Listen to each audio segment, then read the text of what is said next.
Welcome back to the Comeback Kid, everyone. So it was a busy week in the world of soccer. So we had our international breaks come to a close, and so that means the return of club soccer, specifically on the continent of Europe. And to start out, we're going to focus on the results from the Premier League this past weekend, Nate.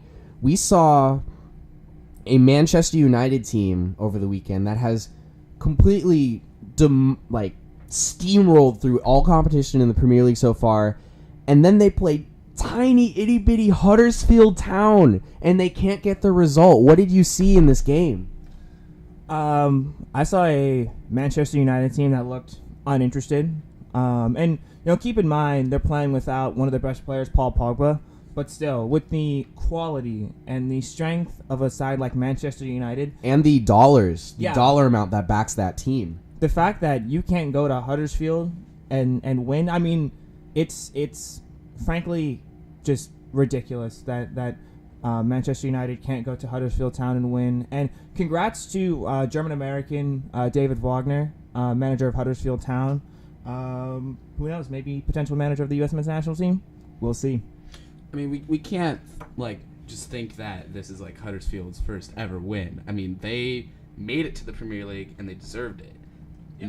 Maybe coming against Man U, it might be a little bit of a surprise, but I can imagine you feel pretty happy right now, Ben. Yes, so what Matt is referring to is a very deep inside joke. So back in FIFA 17, I managed to take Huddersfield Town in my manager career mode to the Premier League and created a Champions League titan out of Huddersfield Town. So some would say maybe I'm an oracle in this sense. Maybe it's actually happening in real life. Huddersfield Town is just going to pull a Leicester City and take the world by storm. Probably not, everyone. It's complete exaggeration. But anyways, we saw some other results this weekend, Nate. Chelsea-Watford. Chelsea took care of business this weekend against Watford. It looked a little shaky. They had a late goal by Azpilicueta. Let's just call him Dave. That is a Chelsea chant, by the way, that they chant at the Stamford Bridge. Azpilicueta, we'll just call you Dave, because that name, man, it's just crazy. So, what did you see in that game, Nate? Well, this was a battle between a top four side and a side that has been struggling a little bit. That top four side being Watford, and the side that had been struggling was Chelsea. And I felt like this was a match that Chelsea needed. And yeah, it was shaky for a while. They got down 2-1 at half, or just at the start of the second half. And I was watching it. I was up at 4:30 in the morning watching it, and I was thinking, ooh, is this a disaster waiting to happen for Chelsea? But then, mama, there goes that man, Michy Batshuayi, came on, scored 2 goals, and was the hero. He was the hero for Chelsea. And it's also nice to see Azpilicueta or Dave or whatever, Astros in 6. It's nice to see. It's nice to see Dave score on the other team's net for once. I think he has just as many goals for Chelsea as he does against his own team. Own goals? Wow, yeah. that is a interesting fact. Matt, what year was Azpilicueta born? I don't even know his name. I don't know his name. I'm sorry. You're going to have to look that up after the show. So, Chelsea took care of business. In my personal opinion, that was a big match, not only just for Chelsea, but for Antonio Conte's tenure at Chelsea. If he had lost to Watford, and on this trend that they're going, there's some tension in the Chelsea clubhouse right now as well. Hot take, I think this could very well be Antonio Conte's last year as Chelsea manager. This is a team that goes through managers like bags of chips, and just completely, if they don't produce a title-winning team, they're out. Like to see that over in North London for Arsenal. Arsene Wenger hasn't won a title in a while, so maybe institute some of the same kind of mentality, Stan Kroenke. But Arsenal side, Chelsea got the result, and they needed the result that they needed. Yeah. I'll be shocked if Antonio Conte survives the summer. Really, no matter what Chelsea does this season. I mean, if they go on to win the Champions League, that could be different. But yeah, there's certainly some infighting going on in Chelsea. Antonio Conte was not happy with what the Chelsea board did during the transfer window, because now that Alberto Morata got injured, you're kind of seeing that Chelsea doesn't have a ton of depth at the striker position. But let it be known that Antonio Conte was the man who sent a text to Diego Costa saying, "I don't want you on my team anymore." So, I don't think that you can blame. You can put all the blame on the board when you send a text to your number one striker saying, "I don't want you anymore." As Pilaqueta was born in 1989. Thank you for clearing that up, Matt. So, moving on, there was a lot of high-scoring results in the Premier League this year. This past weekend, Man City took care of Burnley handily. I think that's something that we all expected. So, Man City got the crucial result to even further themselves from Manchester United, as Manchester United lost over the weekend as well. And Aguero's back. Yes, Sergio Aguero's back. Manchester City still scoring. They're 5 points clear of Manchester United and Tottenham. And right now, I think that they're clearly the favorites in the Premier League, but I think that Manchester City is a clear contender to win the Champions League. And we'll get to their Champions League match against Napoli in a little bit, but I think they're looking like a top 5 side in Europe right now, and I think that Kevin De Bruyne is looking like a top 5 player in the world right now. Mm-hmm. So where's Dortmund in the Champions League? We'll get to that. We'll get to that in a sec. You mentioned Tottenham a little earlier. Tottenham took care of Liverpool quite handily by a score of 4-1 over the weekend, and this comes in tandem with Tottenham's recent Champions League successes that they've had, and they are pretty solidly at the top of the table this season. And this begs the question, is Tottenham the team that's going to be challenging Manchester City for the title this year? Yeah, right now I think that Tottenham is the second best team in the Premier League. I think that they're definitely better than Chelsea, definitely better than Manchester United. But Tottenham beat Liverpool 4-1 this past Sunday. And just touching on Liverpool for a second, defensively, Liverpool, they are absolutely terrible. And it's not like tactics or anything. It's just they make some of the stupidest defensive mistakes I have ever seen from Premier League defenders. This is the kind of stuff that wouldn't even work in MLS. And so, I think that some serious questions need to be asked of Jurgen Klopp, as to be okay, you see that these guys are struggling defensively, yet during the transfer window, you didn't go out. You needed a center back. You didn't go out and get a center back. So they almost had one in Virgil van Dijk, but that transfer fell through. There's Liverpool some serious defensive issues, and I think particularly if they finish outside of the top 4, then some serious questions need to be asked of Jurgen Klopp. Yes, definitely. And looking at Tottenham, they're definitely the second best team in the Premier League right now. I think that there's a pretty big gap between them and Manchester United. Mm-hmm. And I think it would be fair to say there's now a pretty considerable gap between Tottenham and their crosstown rivals, Arsenal. Tottenham and Arsenal, one of the fiercest rivalries in the Premier League. Arsenal took care of business this weekend against Everton, although a very weak Everton side that many had a lot higher expectations for this season. It was a score of 5-2. Arsenal beat Everton away at the Merseyside, and it brought the end of Ronald Koeman's tenure as manager of Everton with this 5-2 loss to Arsenal. Yeah, I think that it was time to pull the plug.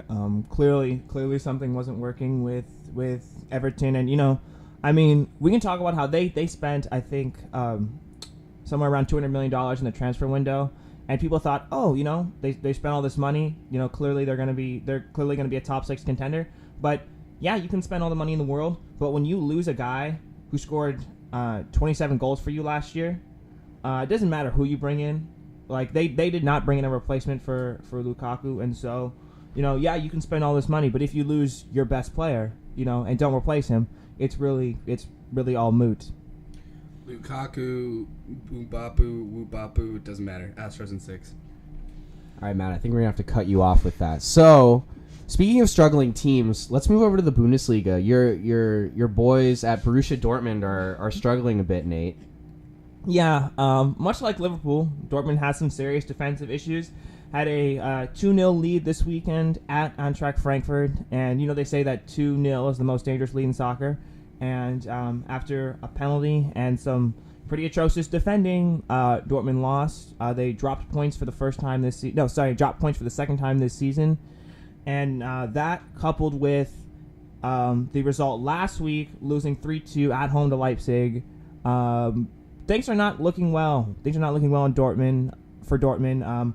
Bayern Munich was able to win this weekend at Hamburg, so Dortmund and Bayern are now tied on points, which as a Dortmund fan that's not really a comforting feeling, because I feel like Bayern has not played their best soccer of the year yet, and so I figured that they're eventually going to pick things up, and I figured that while Bayern was struggling, Dortmund needed to win every single match in order to get at least some of a gap between Dortmund and Bayern, and now that gap is gone. So Dortmund, they have got to step it up domestically if they want to have any chance of winning the title. I mean, it seems like not even 2 weeks ago we were talking about how it was Dortmund's league to lose. So what's happened since then? Well, the two best players this year for Dortmund have been Pierre-Emerick Aubameyang and Christian Pulisic. And both of them had very rough international breaks, with both their countries failing to qualify for the World Cup. And ever since the international break, I mean, both of them have had looks to me like some serious confidence issues. I think that the international break was very rough on both of them, and it's really affected their club performance. Christian Pulisic had a pretty good chance this week, and he missed a pretty I wouldn't call it an easy chance, but it was a chance that I think a few weeks ago a very confident Christian Pulisic makes. And Pierre-Emerick Aubameyang, he, after a hot start to the season, he's kind of been struggling a little bit. And I figured it definitely has something to do with the fact that both of their countries failed to qualify for the World Cup, and both of them are dealing with some pretty serious confidence issues right now. Mm-hmm. And you mentioned Dortmund struggles domestically recently, but they've struggled in the Champions League all year, Nate. And what could you attribute this to? Because they're at the bottom of their, albeit they were in the group of death fairly in this year's Champions League, in a group with Real Madrid and Tottenham, who have been on fire this year, both in the Premier League and in Champions League. They're at the bottom of that table with Cypriot team Apoel, who is actually no slouch either, who made it all the way to the Champions League semifinals a few years back. So, again, where do Dortmund's struggles stem from in European competition? I think it's defensively. But when I saw that we drew into this group of death, I thought, it'll be tough. But Tottenham, they these last couple of years they've really struggled in big games. And we were in the same group as Real Madrid last year, and that clearly was an issue. We were able to win the group, so I wasn't too worried. And even after the first match against Tottenham, where we lost 3-1 at home, lost 3-1 at Wembley, I was still like, you know what? We'll see what happens. But now I am completely hitting the panic button. I actually went ahead and followed the Europa League account on Twitter because I'm like, you know what? We're probably going to be in the Europa League, which sucks because the Europa League is for loser teams like Arsenal. Well, we'll see you there, Nate. We'll see you there. Hopefully in the final, Arsenal Dortmund Europa League final could definitely be a potential. That would be an absolute nightmare. It would for the confidence of fans, but it's a trophy nonetheless. A trophy that has ensured Manchester United entry into the Champions League this year and their ensured success. I remember when I was in elementary school and I got participation trophies. Oh my gosh. So moving on the other side of the Champions League, we had, and we alluded to it earlier, we had Real Madrid play Tottenham at the Bernabeu in Madrid, and Tottenham got a huge result, Nate. It was very, very big for them to go to the Bernabeu and draw Real Madrid 1-1. What did you see from that match? I saw a very confident Tottenham team, and I saw a very confident Harry Kane, who, I don't know, future Real Madrid striker Harry Kane. We'll see about that, but I think we can finally put to rest. two myths: A, that Tottenham does not win big matches, and that B, Tottenham, there's this like Wembley hex, because at the start of the year they struggled at Wembley, but they've been absolutely on fire at Wembley, the Champions League, and back in the Premier League. But Tottenham, they are looking like they're going to get through, and I wouldn't go so far as to call them Champions League contenders yet. You still have to get through, and then it depends on who you draw in the knockout stage. And especially since they haven't had continuous success in the Champions League in the past as well. Yes, but right now it's Tottenham fans got to be feeling pretty good. Yeah, and as an Arsenal fan, that it doesn't feel good to see Tottenham having all this kind of success while spending a comparable amount of money to Arsenal. Arsenal is proved to be frugal in the past, and Tottenham, you never hear about Tottenham making the big money splash decisions, and players like Harry Kane and Dele Alli are all homegrown, and they've developed these superstar players. So that's a testament to their youth development program, that they've created a team that can go away to Real Madrid and get a result. And I mentioned Arsenal. So Arsenal this past week barely won against Red Star Belgrade in Serbia. It was a late Giroud goal bailing Arsenal out, seemingly as always, with an incredible, very, very lucky volley kind of goal that was in like the 85th minute. So this begs the question, since Arsenal has dominated Tottenham for the past 2 decades in amount of titles, in trophies, in head-to-heads again in the season, in recent years we've seen the tide really turn in this rivalry. Nate, do you think that Tottenham has overtaken Arsenal for good? Yeah, I think that's true. I think that last season was the first year since 1996 that the so-called St. Tottenham's Day was canceled, and St. Tottenham's Day is the day in the Premier League season where Arsenal is guaranteed to finish above Tottenham in the standings. And last year, for the first time in over 20 years, St. Tottenham's Day was canceled. And I think that it's clear that Tottenham has overtaken Arsenal as the team in North London. When you look at Tottenham over the last 2 years has more points than anyone in the Premier League. They're looking really good in the Champions League right now. Meanwhile, Arsenal is, I wouldn't say struggling in the Europa League, but I don't think Arsenal wants to be in the Europa League. Like, I don't think they want to be there at all. Meanwhile, Tottenham is partying it up in Madrid in the Champions League. Yes. Sad to say as an Arsenal fan that this gap has, the tide has turned in this way, but well-deserved by Tottenham. They really have developed a fantastic club team over there. So, moving on, we saw Manchester City play Napoli in the Champions League, and these are two teams that have been destroying their respective domestic leagues, with Napoli doing comparable performances relative to Man City in Serie A, just dismantling teams left and right, with Dries Mertens and Callejon just going in and scoring goal after goal after goal. So everyone is expecting this game to be a goal fest. Wasn't necessarily a goal fest, but it was a very evenly matched contest, wouldn't you say, Nate? Yeah, I would say that Manchester City was the better team in the first half, and Napoli was the better team in the second half, and it was a result that I think we all expected. It wasn't a Manchester City win, but I don't think that Napoli has any reason to, has anything to, hold their heads down about.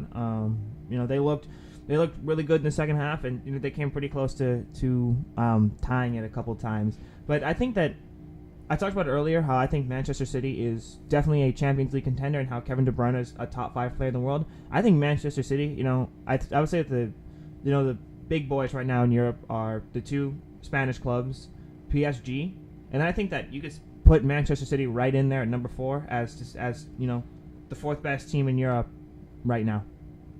Wow, that's a bold decision for a team that was in the Champions League semifinals last year, but has never been pushed to the final stages of the competition. So, similarly, Chelsea played Roma in the Champions League, and a British team versus an Italian team over this past Champions League cycle, and what a game. 3-3.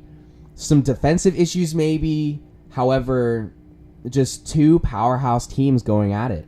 Yeah, no, this was a great match, and I think that Chelsea, you're obviously, it was a good match, but I think that you cannot be happy with conceding 3 goals at home. As good as Roma is, like, this is Chelsea's defensive issues are something that Antonio Conte needs to take a look at and be like, because some of those goals that they gave up were like, some pretty basic defensive mistakes. So I think that Chelsea, I wouldn't say they're a Champions League contender. I think they'll get out of the group, but I could see them getting knocked out in the round of 16. Yeah, I could definitely see that too. And another team that looks like they'll be advancing out of their group, but I could see losing very early on in the knockout stages, is Liverpool, who completely dismantled Maribor. And I believe we looked it up, and they're from Slovenia. They're a Slovenian team, and Liverpool won by a score of 7-0, the largest margin of victory in a Champions League game in history. So we mentioned earlier that Liverpool, more recently over the weekend, got dismantled by Tottenham immediately after completely destroying Maribor. So that it's a very streaky side, like a side that can bang in goals with the rest of them, but also can concede goals with the rest of them. And they stand somewhere in mid-table in the Premier League, which is definitely, with that kind of roster and keeping Philip Coutinho and not letting him walk, you would expect them to be much higher. And with this streakiness and lack of consistent results, Nate, is this Jurgen Klopp's last year in Liverpool?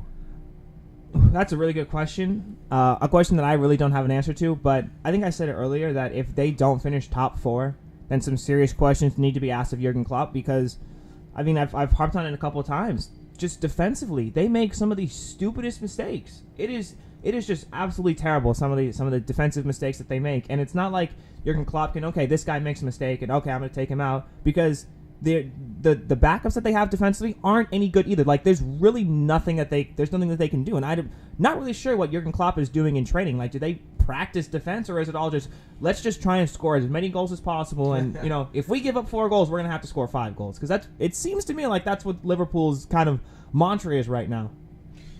In a league as competitive as the Premier League, I think managers such as Conte and Wenger move before Klopp does. So you're saying Wenger out before Klopp out. Do you realize that Wenger is like the ever constant of the universe at Arsenal? Like, we will all be gone, and Wenger will still, for some reason, be there. It's just the impenetrable fact of reality that Arsene Wenger will not leave Arsenal. Wenger out. I want him gone. Get him out of there. Europa League is not where we belong. We need to be going into the Bernabeu, getting results, and it's a mess. So on that somber note, that concludes this segment. Good job, Nate. We'll let you rest a little bit. That was a lot of recapping. A lot of games were watched. A lot of studying was not done because of how many games you watched over the week. So that's a joke, Mom, by the way. I did study also. So when we come back, we're going to take a look at the National Basketball Association, NBA. The NBA season has gotten started. NBA tip-off was last week. We saw Cavs versus Celtics and Warriors versus Rockets, as well as other very entertaining games. So stick around, and we'll be right back. Nobody pray for me. It been that day for me. Yeah.